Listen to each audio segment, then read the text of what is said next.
అందుకునే వారం కూడా నాది. అమ్మా, ఇంతవరకు చక్కటి మాటలతో ఆశీర్వదించావు. అలాగే ప్రకృతికరమైనటువంటి గాలులు ఏ విధంగా కొడతాయి, ఎండలు ఏ విధంగా కాస్తాయి, కాడి పంటలని సస్యశ్యామలంగా ఉండటం కోసం ఎలా ఆశీర్వదిస్తావు, తదనంతరం ఆది వ్యాధులతో బాధపడుతున్న వాళ్ళందరినీ ఎలా ఆశీర్వదిస్తావు, ఈ యొక్క చక్కటి మాటలను నీ ముఖం ద్వారా తెలియజేయతల్లి. కోరినంటే వర్షాలు ఉన్నాయి మీకు, పాడి పంటలు కూడా సమృద్ధిగానే ఉన్నాయి మీకు, ఎటువంటి లోటు లేదు మీకు.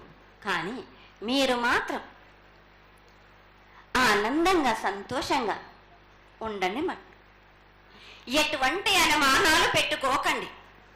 నన్ను నమ్మిన వాళ్లకు నేను తప్పకుండా మీ కోరికలు తీర్చడానికి ఉన్నాను.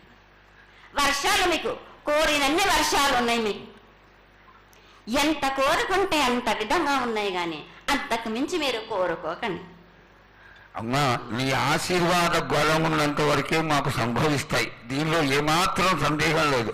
మా తెలంగాణ ప్రజలందరినీ ఎంత ఆనందంగా నువ్వు ఆశీర్వదిస్తున్నావో, లోకంలోని ప్రజలందరినీ కూడా అలాగే ఆశీర్వదిస్తున్నావు.